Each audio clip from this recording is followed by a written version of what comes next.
Revelation 12. We started in that last week, kind of quickly did an overview after James shared with us. So today I want to get into a little bit more detail, a little more depth. So let's get rolling.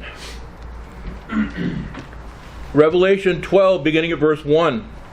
A great and wondrous sign appeared in heaven, a woman clothed with the sun, with the moon under her feet, and a crown of 12 stars on her head.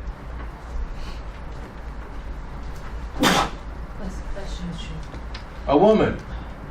With what? How did it describe her? Clothed with the sun. Okay. And what else? The moon under her feet. Uh-huh. And 12 stars on her head and a crown. And last week we talked about who was this woman? Mary. Sorry? Mary. Israel. Who was the woman? The nation of Israel. Okay, he said Mary and you said Israel. So, what do you think? Mary's from Israel, therefore representing Israel. Ah! Alright, let's take a look at this for a second. It's a woman, right? Mm-hmm. And this woman has certain stuff on. Remember we looked at Genesis chapter 37? Let's look over there now. Genesis 37 and verse 9 to 11. This is one of Joseph's dreams. Does somebody want to read that for me? Listen, he said, I had another dream, and this time the sun, moon, and 11 stars were bowing down to me. When he told his father as well as his brothers, his father rebuked him and said, What is this dream you had? Will your mother and I and your brothers actually come and bow down to the ground before you? His brothers were jealous of him, but his father kept the matter in mind. So in this dream, how did his family interpret this dream? Who was the son? Joseph. The father. Now think about this. Oh, the son. Think about this. The dream. Joseph had the dream. Okay? The sun, the moon, and the 11 stars. What did Joseph's father interpret the dream as? The mother, and the 11 The sun and the moon and the 11 stars were what? The father, the mother, and the 11 The brothers. father and mother and his 11 brothers. So, who were, in Genesis, who were these 11 brothers? And if you add Joseph in, it's 12. Right? The tribes of Israel. The tribes of Israel.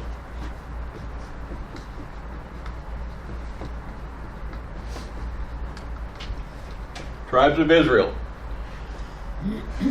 This is where they originated from. Okay?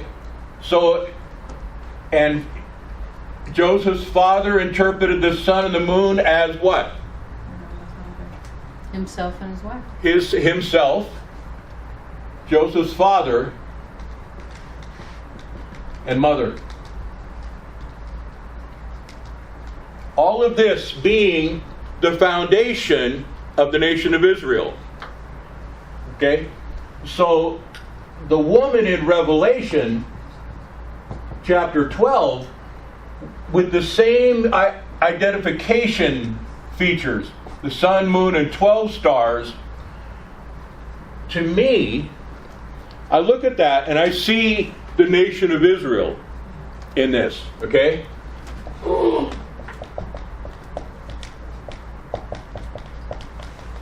A lot of people, when I teach, get upset with me because they go, well, you don't think that Israel has a place in God's economy in the end times?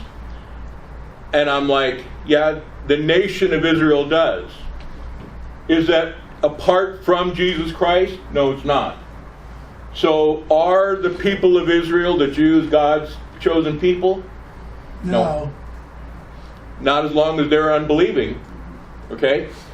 So, but the nation of Israel, now that's a different story. The nation as a whole has an economy in the last days.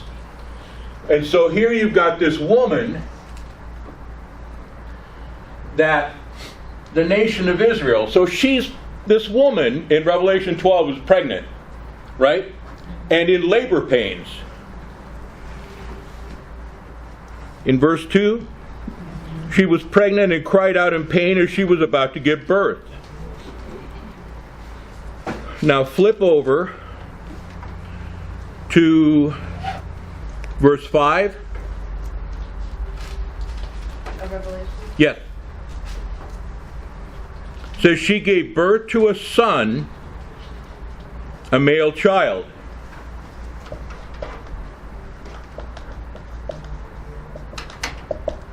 Gave birth to what? A son. Now, do you understand the significance of that double reference?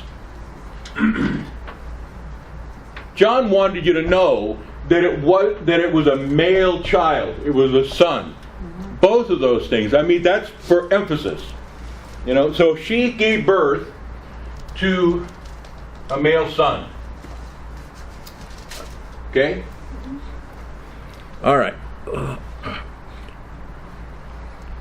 Who, what? Well, how does it describe him?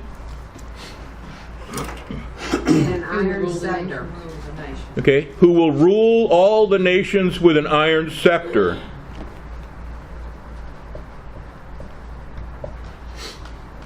He's going to rule all nations with an iron scepter. Where does that idea come from? Look at Psalm chapter 2 and verse 9. Psalm 2 and verse 9. Somebody read it for me, please. You will break them with a rod of iron. You will dash them into pieces like pottery. Okay? Do you understand? This is the prophetic Old Testament reference to this iron scepter. And it's talking about it's a prophecy about Jesus Christ. Look at Revelation 19 and verse 15.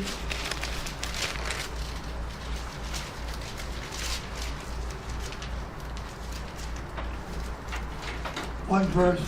15. Chapter 19 and verse 15. He will rule them with an iron scepter. Okay? He will rule them with an iron scepter. The description of this, which we'll get in a few weeks, is actually the coming of Christ. So this is actually placing this prophecy from Psalm 2:9 on the return of Jesus Christ. You follow? All right. So those are the references that Psalm 2:9 and Revelation 19, what's that? 19:15. Okay, talks about this ruling the nations with an iron scepter. So that's one of the descriptions we get of this male child. And Ali already brought it in. You notice what happens to him in chapter 12 and verse 5? And her child was snatched up to God and to his throne. So this male child was snatched up to where? God's To throne. God and to his throne. Heaven. To God's throne. Okay, so can you see the description of this? Who this child is? Jesus. Who is this child? This child is none other than Jesus. Jesus Christ. So did the nation of Israel as a whole actually give birth to a male child? No. No, not literally. Okay? Literally, the nation of Israel didn't give birth. Literally, the nation of Israel is not a woman. Okay? However, Mary was a woman. Okay? And here, in our discussion in Revelation, it's Mary was the specific person through whom the child came, but ultimately it was Israel. She was an Israelite. Yeah. So it was through the nation of Israel, through the specific line of Mary, that this male child was born. Okay? All right. There's another reference I want you to look at. Keep your finger in Revelation 12, but look at Genesis chapter 3, 14 and 15. Somebody read 14 and 15 for me. So the Lord God said to the serpent, because you have done this, cursed are you above all the livestock and all the wild animals. You will crawl on your belly, and you will eat dust all the days of your life. And I will put enmity between you and the woman, and between your offspring and hers. He will crush your head, and you will strike his heel. Have you heard that? Have you heard that description before? Okay. In Genesis 3:15, it talks about a woman, right? Okay, it talks about a serpent. It talks about a woman. And it talks about a seed. Okay? So now, in this verse, what's the picture? It's messianic. In the Garden of Eden, they had just sinned. Okay? They had just disobeyed God for the first time and ate the fruit from the tree they weren't supposed to eat from. Right? Yes. All right. So now, God says to the serpent, who was the serpent? Satan. Okay? We're talking about Satan. Just all of a sudden, he's like, poof, there he is, in the Garden of Eden. Where'd he come from? We'll talk about that in a few minutes. All right? So you get the serpent, Satan, and then you get the woman. Who's the woman? Eve. Eve. Eve? Look at what happens here. Look at verse 15. I will put enmity between you and the woman, and between your offspring and hers. He, who's the he, will crush your head, Jesus. and you will strike his heel. Jesus. Okay? So there's a crushing of a head, right? And there's a striking of the heel. Right? And there's offspring of the serpent, and there's an offspring of what? The woman. Of the woman. You got to put these things together. Okay? So who's going to do what to who? The offspring of her will crush the head of his. Which is more deadly? Getting your head crushed or getting your heel crushed? Your head. Your head.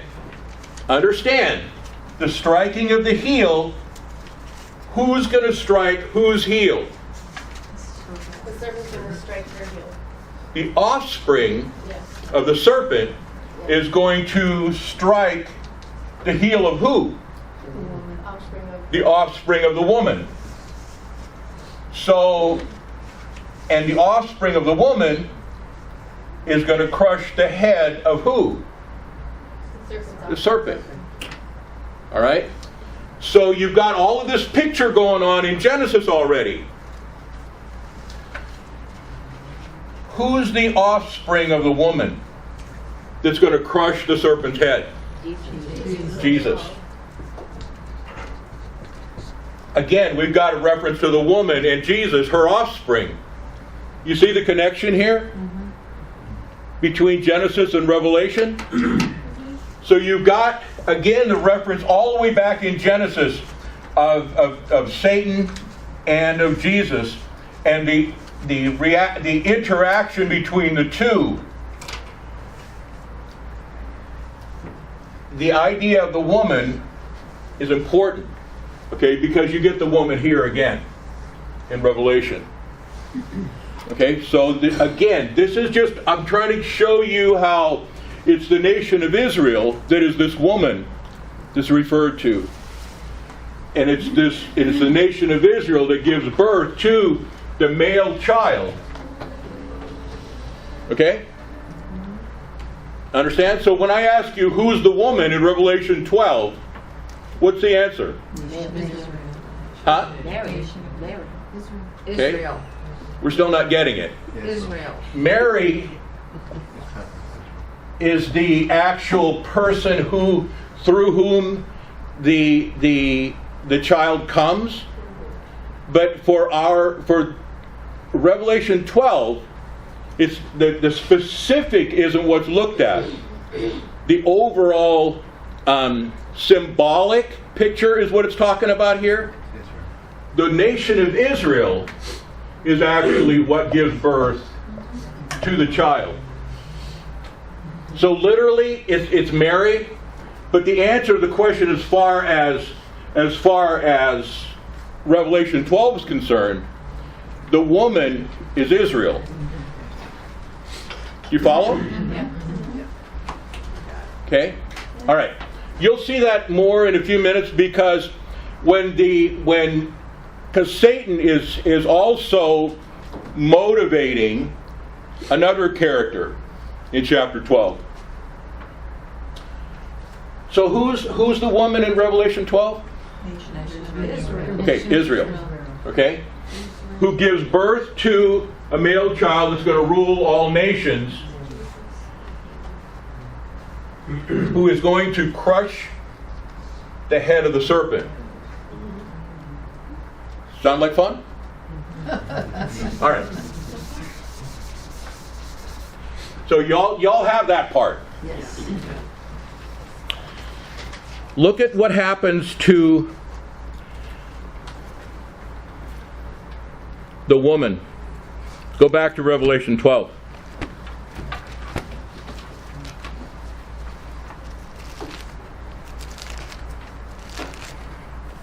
I want you to get the pieces of this, and then at the end what I want to do is I want to tie it all together in a timeline. Okay, you know I'm good for timelines, right? I like timelines because I want us to see the flow of events. I ought to come up with a big chart. Or not. I like charts.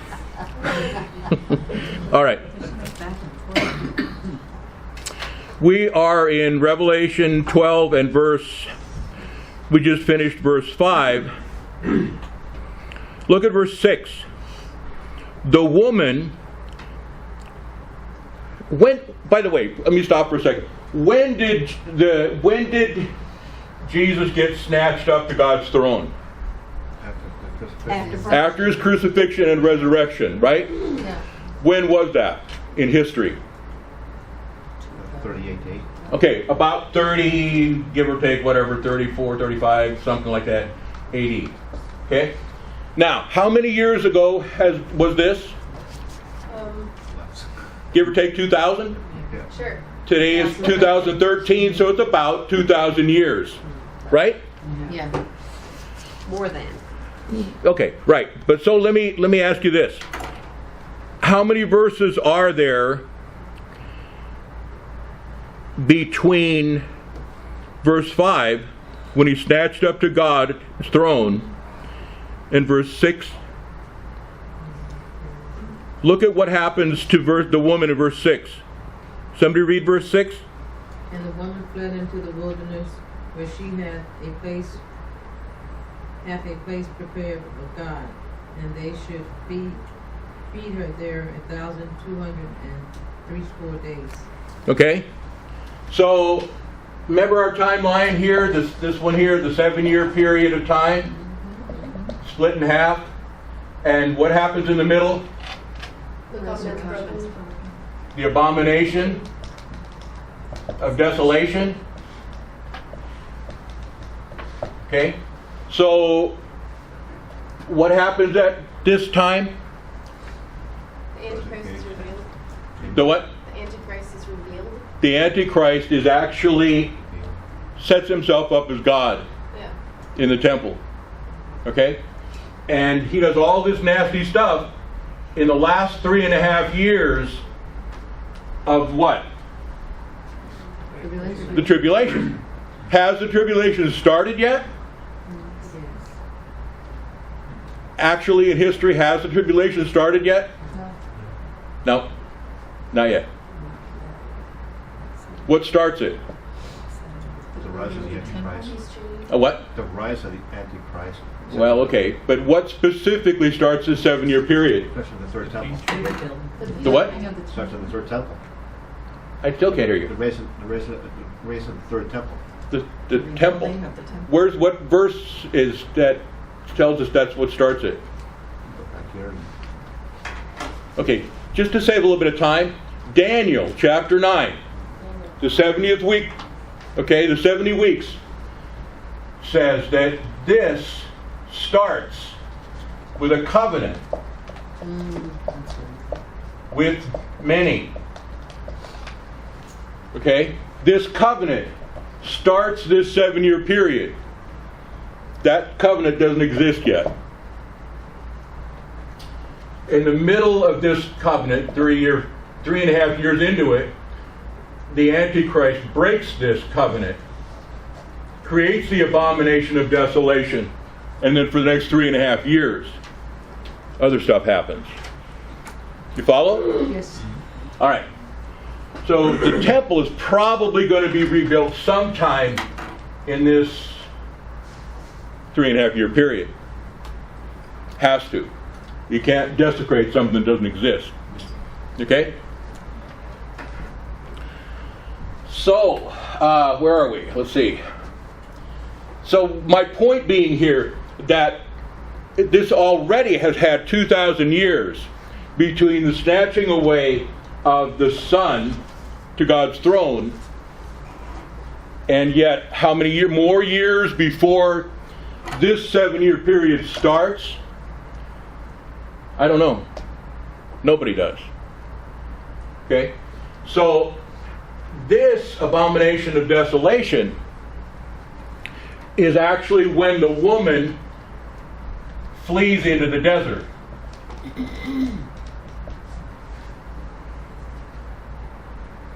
You follow me? Does it make sense? Okay, if it don't nod your head yes if you're not sure. Look at Matthew 24. Huh? Matthew 24 verse 15. Okay, somebody read verse 15 through 19.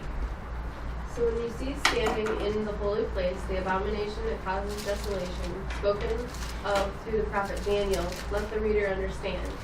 Then let those who are in Judea flee to the mountains. Let no one on the housetop go down to take anything out of the house, and let no one in the field go back to get their cloak.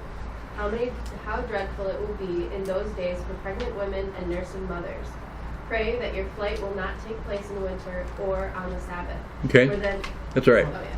Now, this fleeing that Jesus is talking about, when the abomination of desolation takes place, you see him?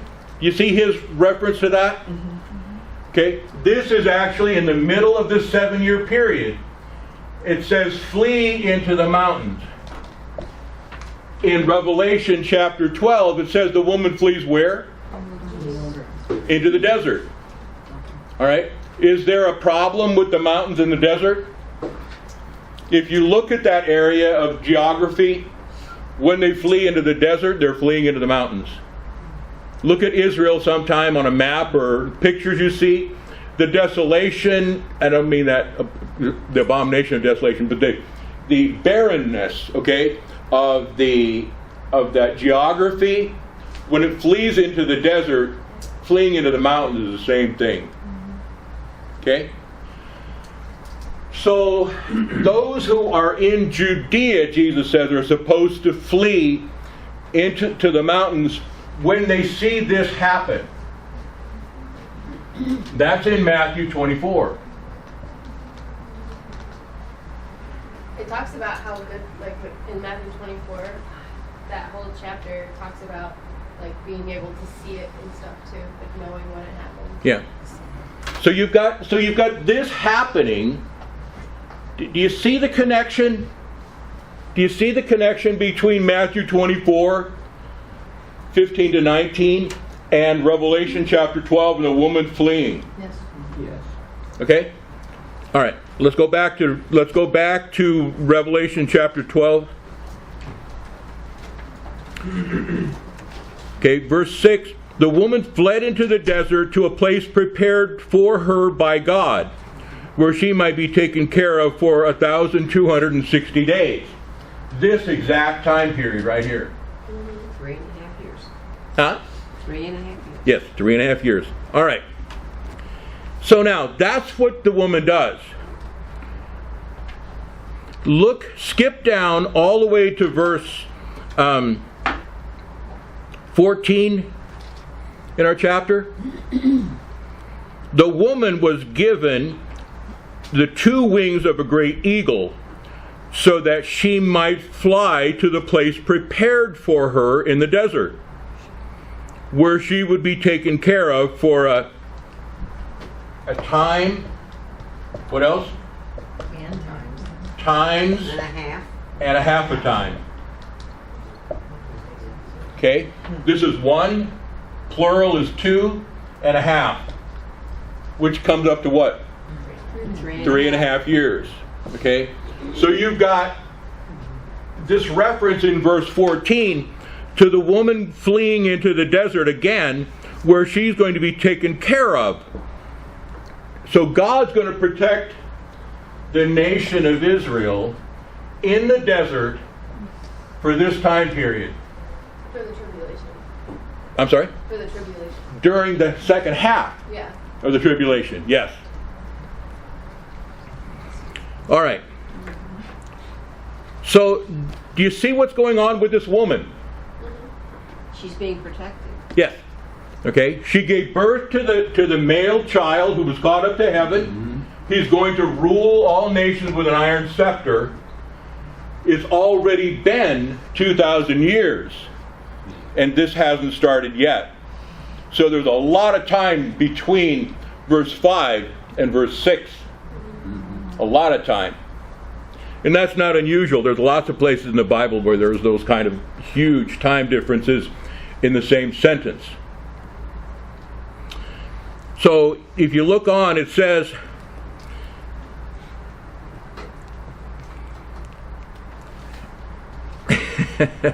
I'm going to throw out one of my personal speculations here, okay? Understand, this is my speculation. It doesn't say it in the scripture, but I'm going to speculate here. 2 wings of an eagle. What is that? What's that a reference to? A literal eagle is going to take the nation of Israel into the desert? I don't think so. So what else could an eagle represent? It's planes. Airplanes. An airplane? Okay, it could be airplanes. What else? You're going to put the whole nation of Israel on one airplane. Angel. I think of an angel when you talk about wings. But it says the wings of an eagle. Why would it say an eagle instead of an angel? U.S. U.S. America. Did you hear that? But I'm admitting, this is nothing but pure speculation, okay? But every time I read this, I'm like, who has been the most significant ally of Israel down through the ages? U.S. The United States. The United States has been the biggest ally that Israel's had. So who might help Israel flee into the desert from the Antichrist and his kingdom or his rulership? So I can see the United States being the two wings of an eagle. it certainly won't be Europe. Huh? It certainly won't be Europe. It certainly won't be Europe, no. Okay? So my speculation here, and if you don't agree with me, that's perfectly okay. I think this is the United States. So all of this talk about the United States ceasing to exist before the end times, I have my doubts. So if you take that with a grain of salt, all right. So the woman goes out and take a look at the verse 17. It says, "Then the dragon was enraged at the woman and went off to make war against her offspring, those who obey God's commandments and hold to the testimony of Jesus." So the dragon, who's the dragon? Satan. So Satan is so enraged, okay, the fact that he can't get to Israel, he turns around and begins to make war with who?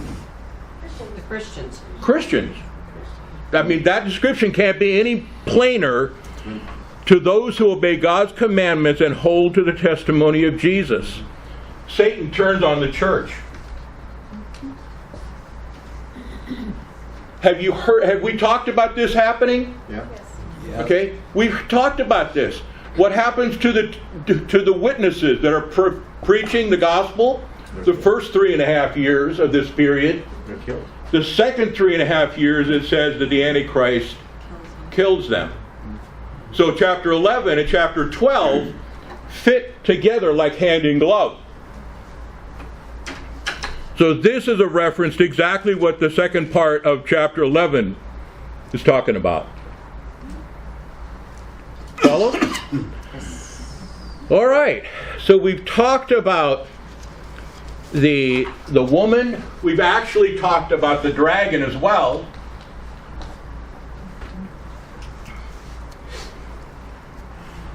But there's one part of this chapter we haven't talked much about yet. And it's this verse 7 down through verse 13.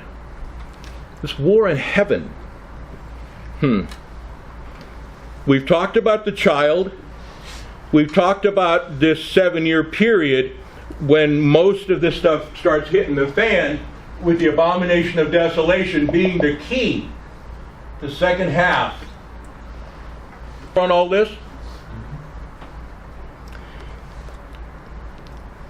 Let's move on and talk a little bit about this war in heaven. But I got to erase the stuff on the board because I need lots of room to write now. We're talking about a war in heaven. Wow. War in heaven? Excuse me? Wow. All right, well, let's talk about this war in heaven for a few minutes. It says in verse 7, "And there was war in heaven. Michael and his angels fought against the dragon." Who's the dragon? Satan. Okay. "And the dragon and his angels fought back." Okay, so we're talking about the dragon, Satan. We're talking about Michael. Who's he? Archangel. Okay? And they fight. By the way, we got other characters in here. Who's the other characters? Dragon and his angels. Satan's angels, and who else? And Michael. Okay, so you got Satan's angels and Michael's angels. So you got this war in heaven? Monday night, we were having Bible study, and Nicole was there, and we were talking about Todd too. By the way, do y'all remember Todd? Yeah. Come on. Y'all remember Todd? Todd Williams? Todd, say hi to everybody. Hello. Okay. He's been in this class before. He's one of our sailors. All right. So anyway, I just wanted to make sure I introduced you before I went on here. So anyway, so we were having Bible study Monday night. We were talking about this chapter and some of the other chapters at the end. And Nicole had a problem toward the end of the book. Because at the end of the book, it sounds to me, to her too, like the New Jerusalem comes down to earth, and we're in the New Jerusalem, and outside the New Jerusalem are still dogs, those that do evil. It's like, huh? Thought all that stuff was done away with, and there's no more of that stuff. And we scratched our heads. So if that gives us pause or problem, how about a war in heaven? Heaven's supposed to be a place where it's all good and glorious and wonderful and God and all that stuff. How in the world could there be a war up there? Because Satan was there. Well, yeah, but do you know anything about Satan? Who he was? He was Lucifer. Well, okay, but wow, okay, we need to take a peek at this guy. All right, let's take a look. What happens in our chapter? We get, what does it say? There was war in heaven. So Satan's angels, where are we at here? Okay, Satan's angels and Michael's angels fought. They fought together, right? But he was not strong enough in verse 8. Who wasn't strong enough? Satan. Satan wasn't strong enough, and so he lost the war. Right. And they lost their place in heaven. And the great dragon, okay, Satan, what happened to him? What happened to him? He was cast out of heaven. He was cast out of heaven. To the earth.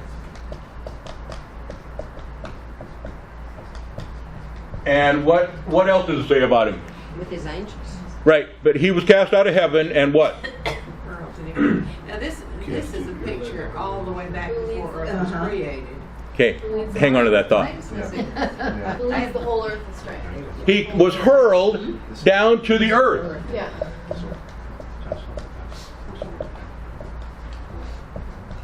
He was hurled to the earth.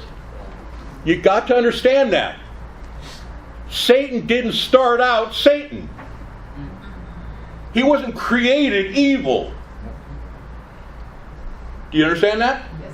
You follow? Okay. He was cast out of heaven because he rebelled against God.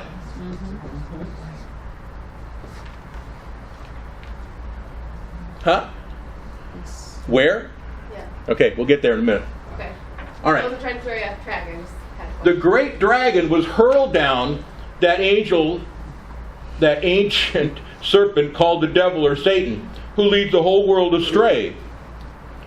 He was hurled to the earth and his angels with him.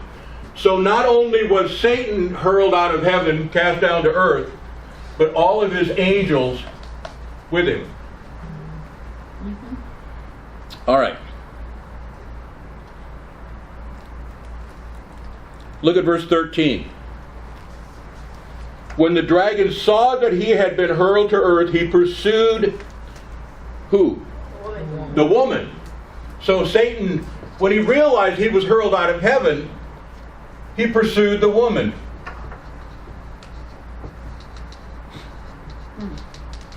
Who was the woman? Israel. Israel. Okay? And it said, just so you don't forget, it's the woman who gave birth to the male child. So, he pursued the woman. So Satan's been after the woman. Wait, when did all this happen? When did all this when? Looks like a picture. That's what Sister May was talking about a few minutes ago. She asked the question, it's like, well, when did all this happen? Look at Isaiah chapter 14. In Isaiah 14, and actually beginning of chapter 13, you've got a prophecy against Babylon and about the king of Babylon. In the middle of this prophecy against Babylon, later on in chapter 14, you get, verse 24, you get a prophecy against Assyria. And then in verse 28, there's a prophecy against the Philistines. Chapter 15 is a prophecy against Moab. So you get the idea that Isaiah is given all these prophecies against these different nations. In the middle of this prophecy against Babylon, chapter 14 and beginning at verse 12, you have an interesting insertion, an interesting application of this, which I think is a picture of what's going on here. All right? Somebody read Isaiah 14 verses 12 to 15. How you have fallen from heaven.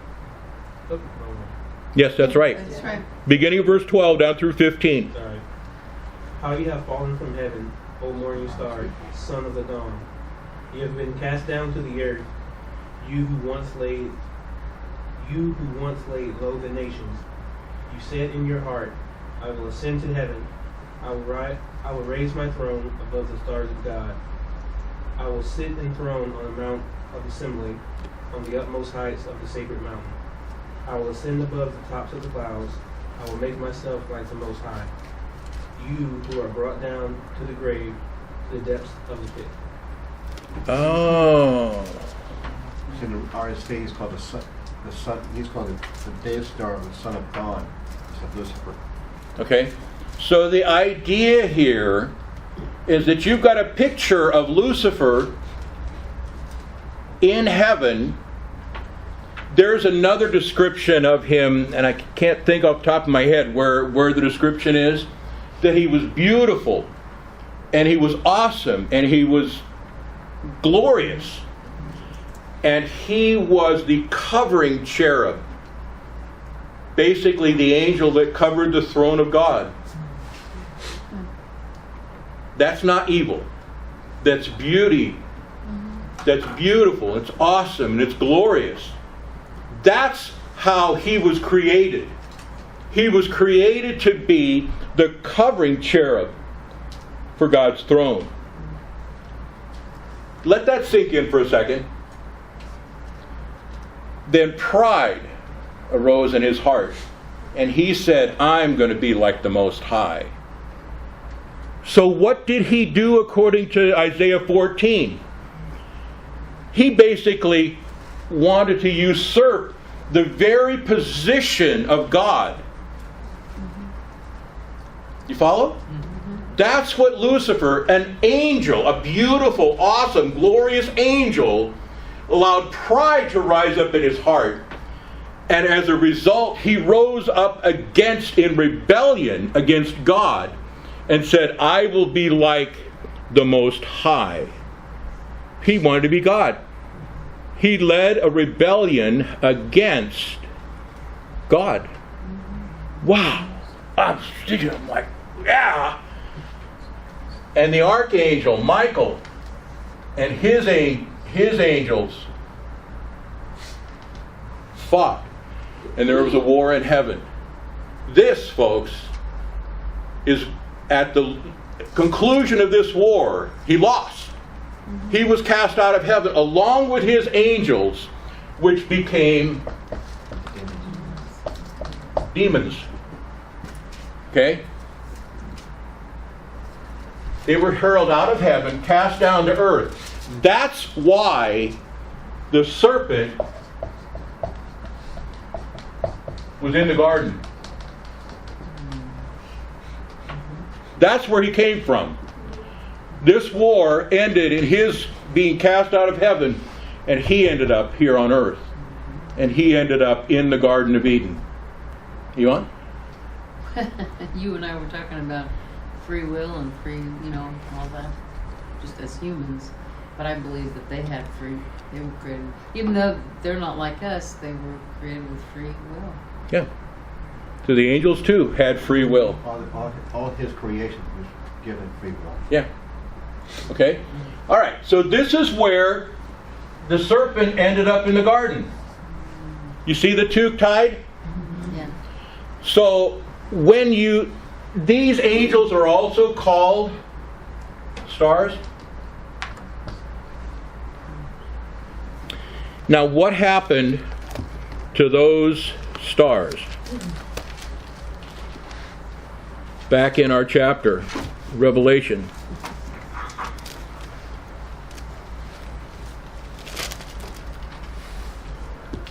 How many were there? Look at Revelation 12 and verse 4.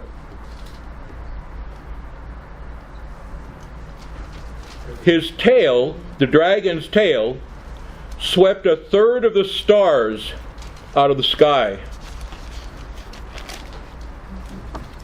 And what happened to those stars? His tail swept a third of the stars out of the sky and flung them to the earth. That's how many angels went with him. A third of the angels of heaven. You don't think that's a lot of demons? There's a lot. How many is there? When you look at chapter 4 and 5, where it says that the angels that are in heaven glorifying God, it says there's thousands upon thousands times 10,000 times 10,000. What's a third of that? That's a lot. Okay? All right, so this is what happened. And when they were cast out of heaven, so this whole section from chapter 12, verse 7 through 13 is now like an insertion that goes all the way back to before the creation. That's why a lot of times the book of Revelation is confusing for people if they want to take it as 1, 2, 3, 4, 5, 6 through 10 or whatever, okay? If you can't or don't want to accept it as 1, 2, 3, 10, 9, 5, 6, 4, 8, 9. You see, if you can't take it that way, back and forth, then you're never going to completely understand Revelation. Because John does this back and forth timing a lot. Just like in some novels. Yeah, like some novels, right. Flashbacks. Yeah, that's what this could be called. It's a flashback. We do that too. Sometimes we'll be telling a story and we'll go, oh, wait a minute, I just left something out. And you go back. Yeah. Yeah. Okay? John, Yes, sir. when this battle in heaven took place,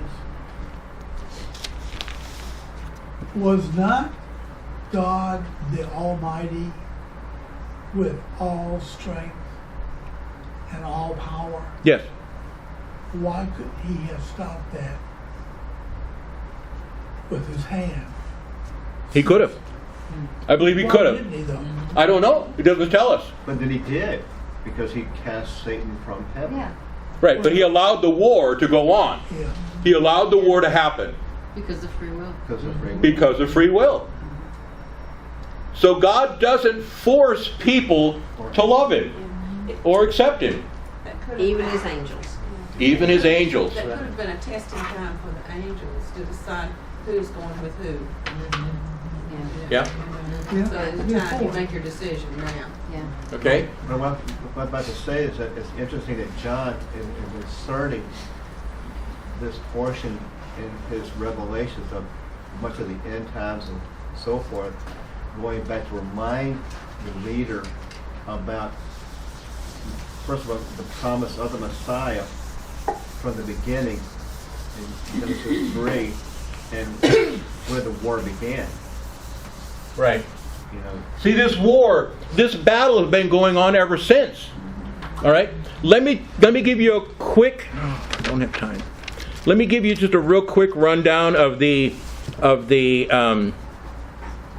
timeline. Remember I promised you the timeline? All right? We've got the war in heaven. That's where this whole thing starts. In the beginning, God. That's where it all starts. And then you've got this war in heaven where Lucifer and his angels turn against God and he get cast out with a third of the angels. Then you look at the Garden of Eden and you see the serpent in the Garden of Eden, and he deceives Eve by telling her what? You will be like God. Yeah. That's what got him cast out of heaven. And that's what he tempted Eve with. Okay? But we're going way over, so we better stop. I'll finish this up next week and we'll go into chapter 13. And it really describes the beast. And there's going to be a couple of other characters introduced that are going to be on this scene that you might be interested in. Remember, they're called Satan, the dragon, there's the false prophet, and there's the Antichrist. The unholy trinity. That's next week. Lord, I pray that you help us as we go from here today, that we'll think about this, meditate on this. Lord, that we might realize from the beginning the cosmic battle that's taken place between good and evil. Lord, help us to be on the right side, not only in what we believe, but in the way we act and the way we live. Bless us as we go from here, Lord, into worship. Help us to worship you in spirit and in truth this morning. In Jesus' name, amen. Amen.